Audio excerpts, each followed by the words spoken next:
اقرأ باسم ربك الذي خلق خلق الإنسان من علق.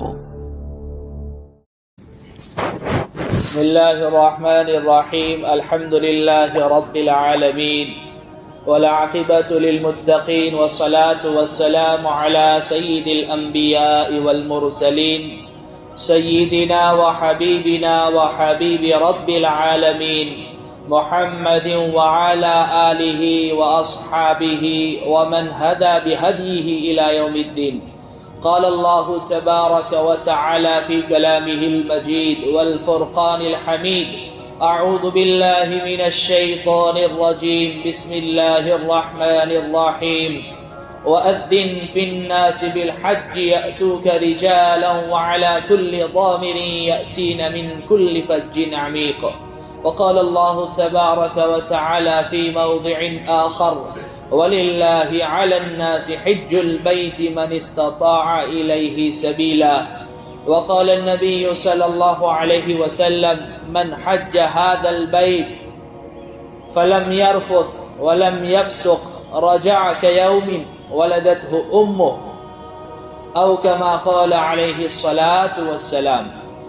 آمنت بالله صدق الله مولانا العلي العظيم وصدق رسوله النبي الأمي الكريم ونحن على ذلك لمن الشاهدين والشاكرين والحمد لله رب العالمين. درود شریف پڑھ لیں. اللهم صل على محمد وعلى آل محمد كما صليت على إبراهيم وعلى آل إبراهيم إنك حميد مجيد. اللهم بارك على محمد وعلى آل محمد كما باركت على إبراهيم وعلى آل إبراهيم إنك حميد مجيد. میرا عزیز و پیارو بزرگو، اللہ کے رسول پر ایمان رکھنے والے میرے دین عظیم بھائیوں، گزشتہ ہفتے آپ لوگوں کے سامنے حج کے تعلق سے کچھ اہم اور ضروری باتیں اور کچھ مسائل بیان کیے تھے. آج کی مجلس میں بھی انشاءاللہ تعالی اسی عنوان سے کچھ باتیں اور کچھ مسائل عرض کیے جائیں گے. دعا کریں اللہ سبحانہ و تعالی مجھے حق بات حق طریقے سے حق نیت سے کہنے کی توفیق عطا فرماوے، اور ہم تمام کو یاد رکھنے کی نیت کے ساتھ، دوسروں تک پہنچانے کی نیت کے ساتھ اور خود عمل کرنے کی نیت کے ساتھ سننے کی توفیق عطا فرماوے. جیسا کہ آپ سبھی حضرات اس بات کو جانتے ہیں کہ اسلام کی بنیاد 5 چیزوں پر ہے: شہادتین کا اقرار، نماز کی ادائیگی، رمضان کے روزے، زکوٰۃ کی ادائیگی، اور جو حضرات بیت اللہ آنے جانے کی استطاعت رکھتے ہیں ان کے اوپر حج بیت اللہ کی ادائیگی. اور اس سے پہلے رمضان میں بھی اور اس سے پہلے بھی جب سیرت کے عنوان سے باتیں چل رہی تھی اس وقت بیت اللہ کا پس منظر بیک گراؤنڈ جہاں بیان کیا تھا وہاں پر یہ باتیں عرض کی تھی کہ 5 مرتبہ بیت اللہ کی تعمیر ہوئی ہے. بعض روایتوں سے پتہ چلتا ہے کہ سب سے پہلے تعمیر فرشتوں نے کی، اور انسانوں میں سب سے پہلی تعمیر سیدنا آدم علیہ السلام نے کی. اور آدم علیہ السلام کے بعد نوح علیہ السلام کے زمانے میں جب پانی کا طوفان آیا تو اللہ سبحانہ و تعالی نے اس کی بنیادوں کو اٹھا لیا، اور سیدنا ابراہیم علیہ السلام کے زمانے میں انہیں اللہ رب العزت نے حکم دیا اور وہ نشانیاں بتلائی کہ بیت اللہ کہاں تھا. پھر انہوں نے ان بنیادوں کو پھر سے اٹھایا اور وہاں بیت اللہ کی تعمیر کی. اللہ کے نبی پاک صلی اللہ علیہ وسلم کے زمانے میں ہوئی، عبداللہ ابن زبیر رضی اللہ عنہ کے زمانے خلافت میں ہوئی، اور حجاج بن یوسف ثقفی اس کے زمانے میں ہوئی. بہرحال جب ابراہیم علیہ السلام بیت اللہ کی تعمیر سے فارغ ہو گئے تو اللہ سبحانہ و تعالی نے انہیں حکم دیا کہ جبل الامین پر چڑھ جاؤ. جبل ابی قبیس جس کو آج کہا جاتا ہے، بیت اللہ کے بالکل سامنے ہے وہ پہاڑ، بالکل قریب میں ہے. اس کو امین اس لیے کہا جاتا ہے کہ جب نوح علیہ السلام کے زمانے میں طوفان آیا تو حجر اسود کو اس پہاڑ نے اپنے پاس بطور امانت کے رکھ لیا تھا، اس لیے اس کو جبل الامین کہا جاتا ہے. اور جبل ابی قبیس اس لیے کہا جاتا ہے کہ ابو قبیس نامی ایک شخص جنہوں نے سب سے پہلا اپنا مکان اس پہاڑ کے اوپر تعمیر کیا تھا، اس لیے اس کو جبل ابی قبیس بھی کہا جاتا ہے. تو سب سے پہلی تعمیر آدم علیہ السلام نے کی اور دوسری مرتبہ ابراہیم علیہ السلام نے کی. اور ابراہیم علیہ السلام کے زمانے میں جب سیدنا ابراہیم علیہ السلام اپنے بیٹے کے ساتھ مل کر بیت اللہ کی تعمیر سے فارغ ہو چکے تو اللہ سبحانہ و تعالی نے انہیں حکم دیا وَأَذِّن فِي النَّاسِ بِالْحَجِّ يَأْتُوكَ رِجَالًا وَعَلَى كُلِّ ضَامِرٍ يَأْتِينَ مِنْ كُلِّ فَجٍّ عَمِيقٍ کہ اس پہاڑ کے اوپر جبل ابی قبیس پر چڑھ جاؤ اور لوگوں میں حج کا اعلان کراؤ، لوگوں میں حج کا اعلان کرو. لوگ تمہاری طرف آئیں گے، لوگ اس بیت اللہ کی طرف آئیں گے، پیدل بھی آئیں گے، سواریوں پر سوار ہوتے ہوئے دور دراز مقامات سے بھی آئیں گے، اور اس سفر کی وجہ سے ان کی سواریاں دبلی ہو جائے گی، پتلی ہو جائے گی. اور آج ہم دیکھتے ہیں بیت اللہ کی حالت کیا ہے. ایسا لگتا ہے جیسے ایک مقناطیس رکھا ہوا ہے جو فرزندگان توحید کو اپنی طرف کھینچ رہا ہے، اور ہر شخص کی دلی تمنا ہے، آرزو ہے کہ زندگی میں ایک مرتبہ تو بیت اللہ کی حاضری ہمیں نصیب ہو جائے. اللہ سبحانہ و تعالی ہم تمام کو بار بار اس کے دربار کی حاضری، اس کے نبی کے دربار کی حاضری عطا فرماوے، عمروں کی شکل میں، حج کی شکل میں نصیب فرماوے، صحت اور تندرستی کے زمانے میں نصیب فرماوے، ماں اہل و عیال کے نصیب فرماوے، بار بار نصیب فرماوے، اور مقبول اور مبرور اصول اور آداب والی حاضریاں نصیب فرماوے. ابراہیم علیہ السلام کو جب اللہ سبحانہ و تعالیٰ نے یہ حکم دیا تو ابراہیم علیہ السلام نے اللہ سے کوشچن کیا، سوال کیا، باری تعالیٰ یہاں تو صرف میں ہوں، میرا بچہ ہے، میری بیوی ہے، اور تو کوئی نہیں ہے، ان لوگوں میں کیا اعلان کروں؟ اللہ سبحانہ و تعالیٰ نے کہا ابراہیم تمہارا کام اعلان کرنا ہے، اس کو دوسروں تک پہنچانا، بلکہ قیامت تک آنے والی انسانیت تک پہنچانا، یہ ہماری ذمہ داری ہے. اور حدیث میں یہ بات ملتی ہے کہ اس وقت جتنی بھی انسانیت موجود تھی ان تک اللہ سبحانہ و تعالیٰ نے ابراہیم علیہ السلام کی اس ندا کو پہنچایا. اور جو روح کی شکل میں موجود تھے اور جو ماؤں کے پیٹوں میں ہیں اور قیامت تک آنے والے جتنے بھی انسان ہیں ان تمام تک اللہ سبحانہ و تعالیٰ نے اس آواز کو پہنچایا. یہی وجہ ہے کہ علماء فرماتے ہیں کہ جس نے جتنی مرتبہ اس آواز پر لبیک کہا ہے اللہ سبحانہ و تعالیٰ اتنی ہی مرتبہ اس کو اپنے دربار کی حاضری نصیب فرمائے گا. دعا کرنی چاہیے کہ ان لبیک کہنے والوں میں ہم بھی شامل ہوں. تو بہرحال حج یہ بھی زندگی میں ایک مرتبہ صاحب استطاعت شخص کے اوپر فرض ہے، یعنی جس کے پاس مکہ المکرمہ سے اپنے وطن اور اپنے وطن سے مکہ المکرمہ آنے جانے کا خرچہ ہے، وہاں پر رہنے کا خرچہ ہے، اور پیچھے اپنے اہل و عیال کے لیے نانفقہ وہ چھوڑ کر جاتا ہے، اس کے پاس اتنا پیسہ ہے، تو ایسے شخص کے اوپر پھر بعد میں بیت اللہ کا حج یہ فرض ہے.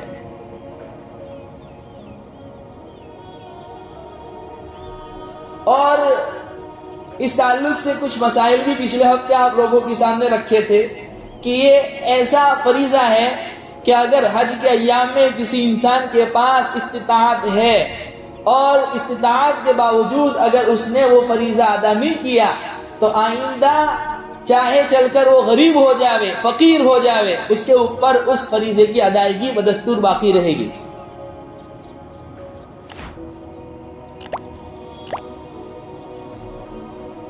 اللہ سبحانہ و تعالیٰ فرماتے ہیں وَلِلَّهِ عَلَى النَّاسِ حِجُّ الْبَيْتِ مَنِ اسْتَطَاعَ إِلَيْهِ سَبِيلًا، جو لوگ بیت اللہ آنے جانے کی استطاعت رکھتے ہیں ایسے لوگوں پر بیت اللہ کے حج کی ادائیگی یہ لازم ہے، ضروری ہے.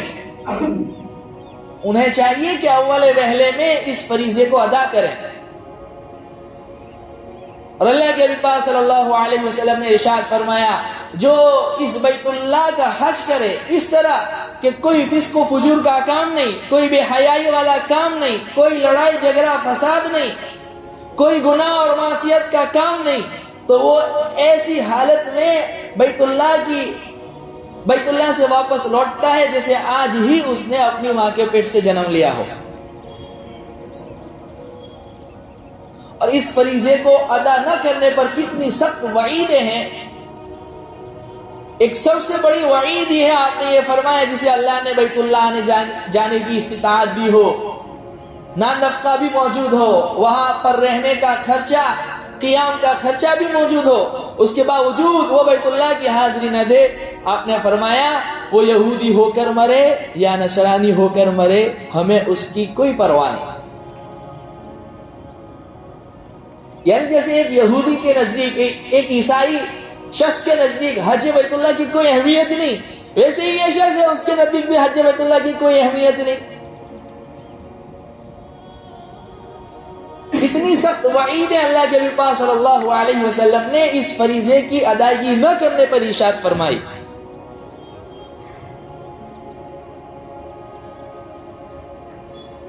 لہذا بچوں کی شادیاں اس کو بہانہ بنا کر، گھر بنانے کو بہانہ بنا کر اس فریضے کو ٹالنا نہیں چاہیے. دیکھیے بچوں کی شادی یہ بھی ضروری امر ہے، لیکن شادی کوئی ایسی چیز نہیں ہے کہ اس کی وجہ سے جو ہے ہم بیت اللہ کی حاضری کو مؤخر کر دیں. شادیاں تو سادگی کے ساتھ بھی ہو سکتی ہے.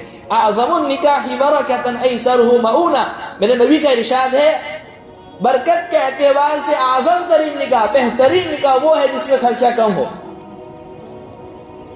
لہذا شادی کے لیے روپیے پیسے کا ہونا، 20 لاکھ 25 لاکھ 30 لاکھ روپیوں کی شادیاں ہونا، نہ ہونے پر قرضے وغیرہ اٹھانا، جہیز وغیرہ دینا لینا،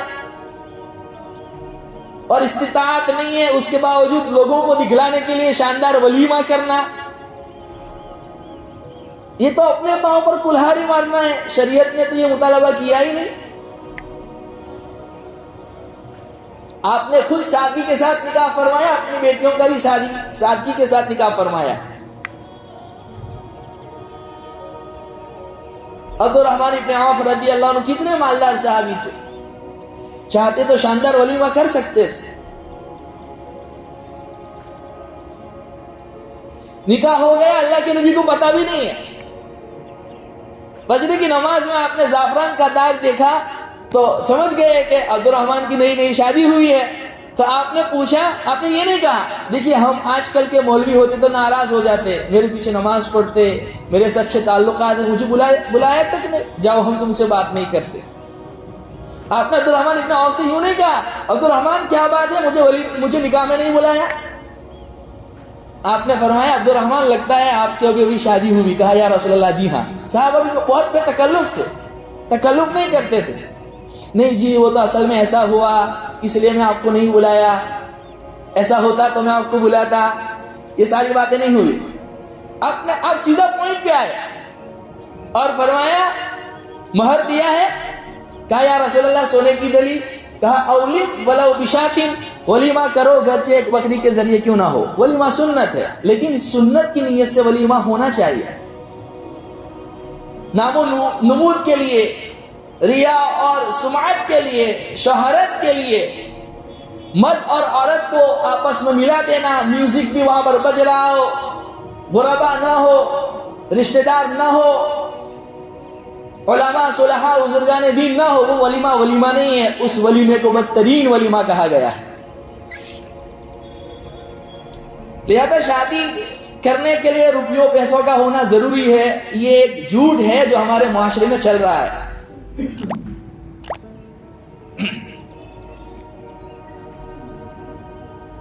اسی طریقے سے مکان بنانا، دیکھیے مسئلہ تو یہی ہے، مکان بنانا بھی ضرورت اصلیہ میں داخل ہے، لیکن حج کے ایام آ گئے اور آپ نے وہ پیسے، وہ روپیے بچوں کی شادی کے لیے استعمال نہیں کیے یا مکان بنانے میں استعمال نہیں کیے، تو وہ حج بیت اللہ کی ادائیگی، وہ فریضہ آپ کے اوپر آ جائے گا اگر حج کے ایام میں آپ کے پاس اتنا پیسہ موجود ہے جتنے پیسوں میں آپ حج کر سکتے ہیں۔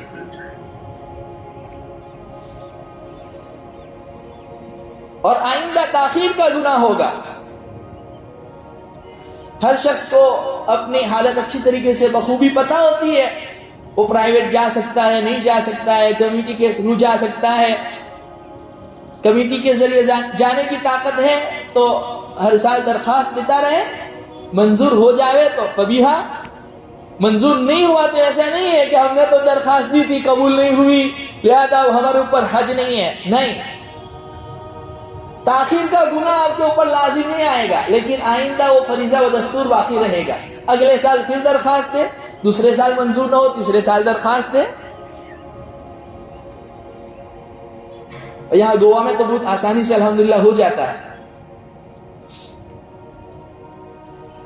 تو جیسے ہی یہ فریضہ ہمارے اوپر فرض ہو جائے، اس فریضے کو فوراً ادا کرنا چاہیے، بلکہ حدیث قدسی پچھلے ہفتے بھی بتلائی گئی تھی، اللہ سبحانہ و تعالیٰ فرماتے ہیں جنہیں میں نے مال دیا، روپیہ پیسہ دیا، آنے جانے کی طاقت بھی، نان نفقہ بھی موجود ہے اور خوب روپیہ پیسہ دیا ہے، اور پھر ایک روایت میں ہے کہ 4 سال، ایک روایت میں ہے کہ 5 سال اگر اس نے ہمارے دربار کی حاضری نہیں دی تو لمحروم، وہ محروم ہے۔ پیدل پہ حج اور عمرے کیا کرو، یہ گناہ کو اور فقر کو ایسے ختم کر دیتا ہے جیسے لوہے کی وٹی جو ہے میل کچیل کو، سونے کے، چاندی کے، لوہے کے میل کچیل کو ختم کر دیتی ہے، ویسے ہی پیدل پہ عمرہ کرنا گناہ اور فقر کو زائل کر دیتا ہے۔ ایک روایت میں العمرۃ الی العمرۃ کفارۃ بینہما، ایک عمرے سے دوسرا عمرہ یہ درمیان کے گناہوں کا کفارہ بنتا ہے۔ الحج المبرور لیس لہ جزاء الا الجنہ، آپ نے فرمایا حج مبرور کا بدلہ سوائے جنت کے اور کوئی نہیں۔ حج مبرور کیسا حج؟ جس میں گناہ کوئی نہیں، معصیت کوئی نہیں، ایسا حج جو اللہ کے یہاں مقبول ہو۔ بندے کی جانے کی پہلے کی کیفیت کیا تھی، آنے کے بعد اس کی کیفیت بدل گئی۔ نماز نہیں پڑھتا تھا، نماز پڑھنے والا بن گیا، داڑھی نہیں رکھتا تھا، داڑھی رکھنے والا بن گیا، سنت لباس نہیں پہنتا تھا، سنت لباس پہننے والا بن گیا، حقوق العباد میں کمی کوتاہیاں تھی، آنے کے بعد سب کے حقوق ادا کر دیے، اخلاق اچھے نہیں تھے، آنے کے بعد اخلاق اچھے ہو گئے، کیفیت کا بدل جانا، یہ ہے حج مبرور، مقبول حج، کہ اللہ نے اس کے حج کو قبول کر لیا، اس کی حاضری کو قبول کر لی۔ اور ایک روایت میں آپ سے پوچھا گیا کون سا عمل افضل ہے یا رسول اللہ؟ آپ نے فرمایا تو اللہ پر، اللہ کے رسول پر ایمان لائے۔ پھر آپ سے پوچھا گیا اس کے بعد، کہا اللہ کے راستے میں جہاد۔ اس کے بعد پوچھا گیا پھر کیا؟ تو آپ نے فرمایا حج مبرور۔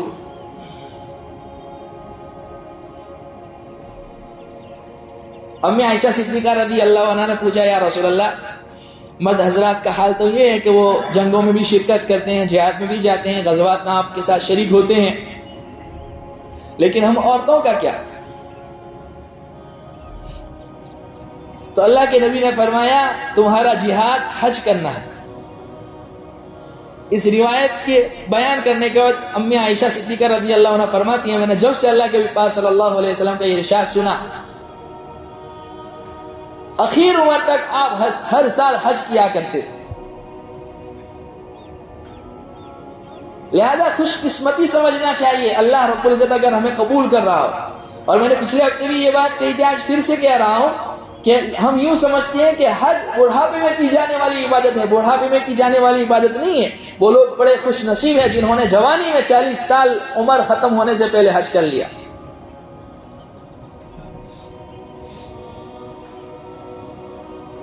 لہذا جن کے پاس مال ہے وہ یہ اس امید کے ساتھ حج کو مؤخر نہ کریں کہ ہم آگے چل کر حج کر لیں گے. کیا پتا تمہاری زندگی کتنی باقی ہے, تمہیں کیا پتا آئندہ صحت رہتی ہے نہیں رہتی. یہی وجہ آپ نے فرمایا تمہیں نہیں معلوم آئندہ تمہیں کیا عذر پیش آ جائے گا, روپیہ پیسہ رہے گا نہیں رہے گا, صحت باقی رہے گی نہیں رہے گی, زندگی رہے گی نہیں رہے گی. لہذا جوانی ہی میں عبادت یہ کر لینی چاہیے.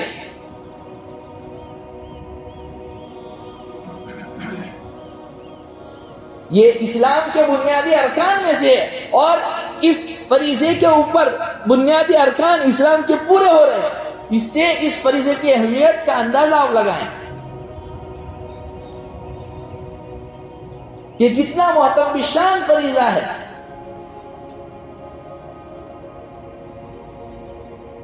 اور وہاں جانے کے لیے درمیان میں رکاوٹ مال بنتا ہے, مال کی محبت. حج مہنگا ہو گیا, کمیٹی کے ذریعے بھی 4 لاکھ روپے ہو گئے. 4 لاکھ روپے میں بہت کچھ کر سکتا ہوں. 40 دن میں 30 دن میں جا کر 4 لاکھ روپے کیوں میں خرچ کر دوں. الشیطان یعیدکم الفقر ویأمرکم بالفحشاء. شیطان تمہیں فقر سے ڈراتا ہے اور بے حیائی والی باتوں کی کرنے کا حکم دیتا ہے. واللہ یعیدکم مغفرۃ منہ وفضلا. اور اللہ تمہیں اپنی طرف سے مغفرت اور رزق کا وعدہ کر رہے ہیں. عقل تو یوں کہتی ہے کہ حج میں جائے گا 4 لاکھ روپے 5 لاکھ روپے 6 لاکھ روپے خرچ ہو جائیں گے.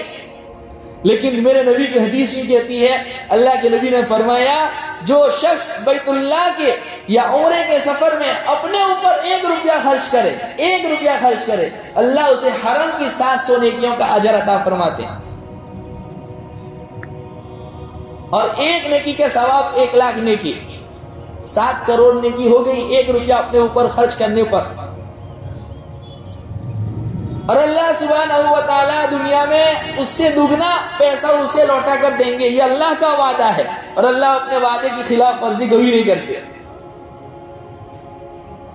ہمیں یقین نہیں ہے اللہ کے نبی صلی اللہ علیہ وسلم کے ارشادات پر, اللہ کے ارشادات پر ہمیں یقین نہیں ہے. یقین پیدا کرنے کی ضرورت ہے. لہذا دل میں طلب پیدا کریں, دل کو سمجھائیں. پیسہ آج ہے کل چلا جائے گا, اس کے رخصت ہونے سے پہلے بیت اللہ کی حاضری ہم دے دیں. وہاں پر ایسے مقامات ہیں جن مقامات پر دعائیں قبول ہوتی ہیں, وہاں جا کر رونا چاہیے, مانگنا چاہیے اللہ سبحانہ و تعالیٰ سے. بہت سے لوگ جو حج کرتے ہیں نیت ٹھیک نہیں ہوتی ہے, درست نہیں ہوتی ہے. یہی وجہ ہے سرکار دو جہاں صلی اللہ علیہ وسلم نے ارشاد فرمایا قرب قیامت میری امت کے عمرا سفرا وزرا یہ حج کریں گے, اور ان کی نیت کیا ہوگی, سیر و تفریح کی, سیر سپاٹے کی. چلو اس مرتبہ جو ہے دبئی نہ صحیح, اس مرتبہ جو ہے حجاز ہی چلے جاتے ہیں. میری امت کے فقراء بھیک مانگنے کی نیت سے حاضر ہوں گے. میری امت کے علماء ریا, دکھلاوا, فخر, ایک دوسرے کو جتلانا, میں نے تو اتنے حج کیے, میں نے تو اتنے عمرے کیے, اس نیت سے حاضر ہوں گے. اس لیے جانے سے پہلے مسائل بھی سیکھے, اپنی نیتوں کو بھی ٹھیک کرنی چاہیے. سیر سپاٹے کی نیت نہ ہو.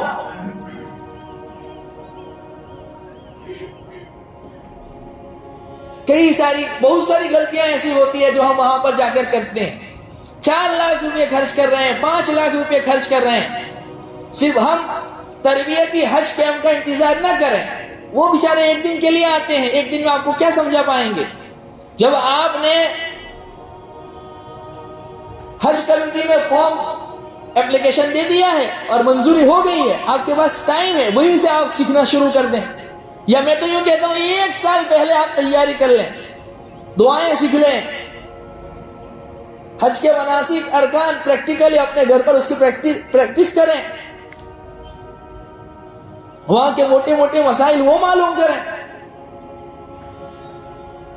اور دل میں طلب ہو, امنگ ہو, ولولہ ہو, جوش ہو, اللہ سے محبت کا, اللہ کے دربار میں حاضری کا, یہ جذبہ ہونا چاہیے. وہاں پر جانے کے بعد بھی جو ہے موبائل چھوٹتا نہیں ہے. بیت اللہ کے سامنے کھڑے ہو جاتے ہیں, پشت دکھاتے ہیں بیت اللہ کو اور سیلفیاں لیتے ہیں. کسی نے کل بہت اچھا میسج بھیجا تھا، حرمین شریفین جانے کے بعد سیلفیوں سے بھی اپنے آپ کو بچائیں اور سلفیوں سے بھی اپنے آپ کو بچائیں. سمجھ رہے بات؟ سیلفیوں سے بھی اپنے آپ کو بچائیں اور سلفیوں سے بھی اپنے آپ کو بچائیں. اہل حدیث حضرات جو اپنے آپ کو کہتے ہیں، کچھ لوگ ہوتے ہیں کام تو کچھ نہیں کرتے، بیچارے جو کر رہے تھے ان کو بھی کنفیوز کر رہے ہوتے ہیں. نہیں، رفع یدین جو ہے آپ نہیں کرنا، آپ کو رفع یدین کرنا ہے. دیکھو یہاں پر نماز میں ہوتا ہے، دیکھو امام کے پیچھے زور سے آمین کہنی ہے، یہاں پر ہو رہا ہے، یہیں سے اسلام پھیلا ہے، اور قرآن و حدیث کے نام پر دھوکے دے رہے ہوتے ہیں. اب بیچارے ان کو پتا ہی نہیں ہے کچھ. اس لیے میں نے پچھلے ہفتے بھی اعلان میں یہ بات کہی تھی کہ مولانا مکی صاحب دامت برکاتہم علینا کا درس الحمدللہ شروع ہو گیا ہے. مکہ کے قیام میں جو ہے، حرم میں جب طواف نہیں کر رہے ہیں، جب کچھ نہیں کر رہے ہیں، جب آپ کو ایسا لگ رہا ہے کہ اب طبیعت میں جو ہے یہ نہیں ہے، بشاشت نہیں ہے، تو ان کے درس میں شرکت کر لیں. بہت سے مسائل ان سے معلوم کر لیں، فقہ حنفی کے اعتبار سے آپ کو وہ مسائل بتلائیں گے. وہاں پر ہونے والی غلطیاں، وہاں پر جانے کے بعد جو ہے، جانے سے پہلے ہی ہمیں جو ہے نا اس کو اچھی طریقے سے پڑھ لینا چاہیے. وہاں پر کیا کرنا ہے، نماز کہاں پڑھنی ہے، کس طرح پڑھنی ہے.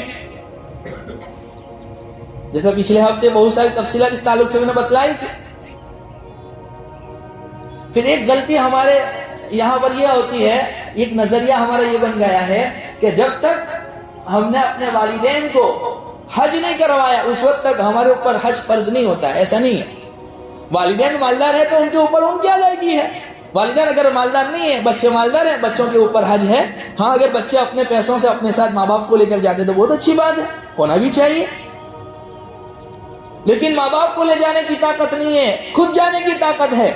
تو اس وجہ سے کہ چونکہ ماں باپ کو بھی نہیں لے جا سکتا، اپنے حج کو مؤخر کرنا تاخیر کا گناہ آئے گا.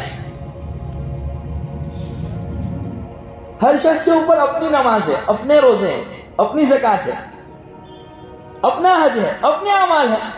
میری نماز میرے بچے نہیں پڑھ سکتے، میرے بچے کی نماز میں نہیں پڑھ سکتا، میرے روزے میرے بچے نہیں رکھ سکتے، ان کے روزے میں نہیں رکھ سکتا. تو اس تعلق سے جو ہے نا، یہ کچھ مسائل ہیں جس کو یاد رکھنا بہت ضروری ہے، اس کو سمجھنا بہت ضروری ہے. اس لیے حج سیکھ کر کی جانے والی عبادت، سیکھ کر کرنا چاہیے. کہیں ایسا نہ ہو کہ کوئی عمل ہم سے ایسا ہو گیا ہو، اس کے اوپر دم آ گیا ہو، اب یہاں واپس آ گئے، عمرہ صحیح نہ ادا ہوا ہو، طواف قدوم رہ گیا ہو. کون سے طواف میں جو ہے رمل ہے، استوا ہے. رمل کیا ہے، استوا کیا ہے، صفا مروہ کے درمیان کیا دعا پڑھنی ہے، وہاں پر کیا پڑھنا ہے، میلین اخدرین میں کیا دعا پڑھنی ہے، رکن یمانی اور حجر اسود کے درمیان کیا دعا پڑھنی ہے. اور ہم یہ عذر پیش کر دیں کہ نہیں جی ہم تو عربی نہیں جانتے ہیں، ہم کیسے دعا سیکھ سکتے ہیں. انگریزی زبان ہماری ہے نہیں ہے نا، ہم مادری انگریزی نہیں ہے، لیکن انگریزی زبان کیسے سیکھ لیتے ہیں. تو بیت اللہ کی حاضری کے لیے وہاں پر جب اسپیشل وہ مقامات جہاں پر وہ دعائیں مانگنے سے دعائیں قبول ہوتی ہے، وہ دعائیں کیوں نہیں سیکھ سکتے. اصل مسئلہ یہ ہے کہ ہم نے یہ سمجھ لیا ہے کہ بس وہاں پر گئے اور وہاں دیکھا دیکھی ارکان ادا کر لیں گے، عمرہ کر کے آ گئے، حج کر کے آ گئے. اور اس کی اہمیت دل میں نہیں آتی. ہم لوگ ابھی ہمارا اجتماع ہوا تھا تو علماء کی مجلس میں مولانا اکبر شریف صاحب نے ایک کارگزاری بتلائی تھی. کہا کہ بنگلور کی ہمارا ایک جوڑا وہاں پر ہمیں ملا، حج کی ادائیگی کے بعد وہ کہنے لگے ہمارا تو بڑا نقصان ہو گیا، 4 لاکھ روپے خرچ کر کے دونوں میاں بیوی آئے، یہاں تو کیا ہے، کچھ بھی نہیں ہے، صرف پتھر مارنا ہے اور دوڑنا ہے اور جو ہے چکر لگانا ہے. کیا ہے، کیوں؟ اہمیت نہیں ہے. اس لیے حج کا ہر رکن عقل کے خلاف ہے، اور عقل کے پیچھے چلنے کا نام دین نہیں ہے. اس لیے اس کو سیکھنا ہے، سمجھنا ہے. سیکھ کر کریں گے، سمجھ کے کریں گے دل میں اہمیت بٹھا کر کریں گے تو عظمت آئے گی، بار بار جانے کی تمنا اور امنگ پیدا ہوگی۔ اتنا سارا پیسہ خرچ کرنے کے بعد ہماری حاضری قبول نہ ہو تو اس سے بڑا گھاٹا کیا ہو سکتا ہے؟ گھاٹے کا سودا کیا ہو سکتا ہے؟ وہاں پر پہنچنے کے بعد 1 لاکھ نماز کا چھوڑو، ایک نماز کا بھی ثواب نہ مل رہا ہو تو ایسی نماز کس کام کی؟ اس لیے وہاں پہنچنے کے بعد اندھا دھند کوئی بھی کام نہیں کرنا چاہیے، اپنے علماء کو فالو کرنا چاہیے، اپنے علماء سے مسائل معلوم کرنے چاہیے۔ ہم نے ہمارے مفتی صاحب رحمۃ اللہ علیہ کو دیکھا، حج کے زمانے میں وہ جو ہے ان کے جو اوقات متعین ہوتے تھے اس کے علاوہ بھی رات کو بھی بیٹھتے تھے دارالفتہ میں، رات کو لوگ مسائل پوچھتے تھے، اپنے آپ کو وقف کیا ہوا تھا کہ لوگوں کا حج صحیح ہو جائے، لوگوں کے ارکان صحیح ہو جائے۔ رات بھر دارالفتہ میں بیٹھتے تھے، اور کبھی ریٹرن میں مسائل لکھ کے بھیجتے تھے ڈاک کے ذریعے، لوگ فون سے مسائل معلوم کرتے تھے، تو ان کے اوقات کا خیال کرتے ہوئے انہیں اوقات میں بیٹھتے تھے۔ ہر ایک کو سننا ضروری نہیں ہے، یا گیر محکم گیر، کسی ایک کو پکڑیے، اچھے کو پکڑیے، مضبوطی کے ساتھ پکڑے رہیے، نہ ادھر کے رہے نہ ادھر کے رہے، نہ خدا ہی ملا نہ مثال صنم، ایسا نہیں کرنا چاہیے۔ جس ایک سے آپ کو عقیدت ہے، محبت ہے، ان سے آپ مسائل معلوم کریں، ان کے بیانات میں بیٹھیں، ان کی مجلسوں میں شرکت کریں۔ ہم کیا کرتے ہیں، میری چاہت کا مسئلہ مجھے کون بتائے گا، میں اسے فالو کروں گا۔ مسئلہ یہ نہیں ہے کہ حق کہنے والے علماء نہیں ہیں، مسئلہ یہ ہے ہم اپنی مرضی کا حق سننا چاہتے ہیں۔ حق بولنے والے علماء آج بھی موجود ہیں، لیکن ہم ان کے پاس جانا نہیں چاہتے۔ ہمارے نزدیک صحیح علماء وہی ہے جو ہماری مرضی کا حق ہمیں بتلائیں۔ فَاسْأَلُوا أَهْلَ الذِّكْرِ إِن كُنتُمْ لَا تَعْلَمُونَ، نہیں جانتے ہیں جاننے والوں سے مسائل معلوم کرو۔ بہرحال یہ کچھ باتیں تھی جو آپ لوگوں کے سامنے رکھنی تھی۔ اللہ سبحانہ و تعالی ہم تمام کو کہنے سننے سے زیادہ عمل کی توفیق عطا فرماوے، اور حج مقبول مبرور نصیب فرماوے۔ جو لوگ اس سال حج کو جانے والے ہیں، اللہ سبحانہ و تعالی ان کی حاضری کو قبول فرماوے۔ جیسا پچھلے ہفتے بھی اعلان کیا تھا، آئندہ کل جو ہے ویرنا میں جو ہے حاجیوں کے لیے جوڑ رکھا گیا ہے، صبح 10 بجے سے لے کر شام 4 بجے تک۔ حافظ بشیر صاحب جو ہمارے بیلگام کے ذمہ دار ہیں، اور وہ ٹور بھی چلاتے ہیں، تو ان کو ماشاءاللہ بہت اچھا نالج ہے اس پر، تو باقاعدہ پریکٹیکلی طور پر جو ہے عملاً آپ کو وہ سارے ارکان کی مشق وغیرہ، احرام وغیرہ کیسا باندھنا ہے، وہ سب ساری چیزیں بتلائیں گے۔ تو ہمیں معلوم ہے کہ کون کون جانے والا ہے، جن حضرات کو یہاں پتہ ہے وہ ان لوگوں تک میسج پہنچائیں اور انہیں وہاں پر پہنچانے کی کوشش کریں، فکر کریں۔ مستورات کے لیے بھی وہاں پر انتظام رکھا گیا ہے، اسی طریقے سے دوپہر کے کھانے کا بھی حاجی حضرات کے لیے انتظام رکھا گیا ہے، اور اس کو سیکھنا چاہیے۔ اور جیسے میں نے پچھلے ہفتے بھی کہا تھا کہ وہاں پر جانے سے پہلے تربیتی کیمپ میں، حج کا جو تربیتی کیمپ ہوتا ہے اس میں بھی جانے سے پہلے جو مسائل، جو ڈاؤٹ، جو اشکالات ہمارے ذہن میں ہے نا، اس کو ایک پرچی میں لکھ لینا چاہیے، اور وہاں پر پوچھنا چاہیے ایسا ہو تو کیا کر سکتے ہیں، ایسا ہو تو کیا کر سکتے ہیں، ایسا ہو تو کیا کر سکتے ہیں، اور پوچھ کر جو ہے نا کوئی بھی چیز کرنی چاہیے۔ بہرحال اللہ سبحانہ و تعالیٰ اس سال جانے والے حاجیوں کے حج کو قبول فرماوے، اور ہم تمام کو بھی جو ہے اس کے دربار کی حاضری اصول اور آداب کے ساتھ مقبول اور مبرور نصیب فرماوے۔ حج مقبول نصیب فرماوے، حج مبرور نصیب فرماوے، مقبول اور مبرور عمرے ہم تمام کو نصیب فرماوے۔ وآخر دعوانا الحمدللہ رب العالمین۔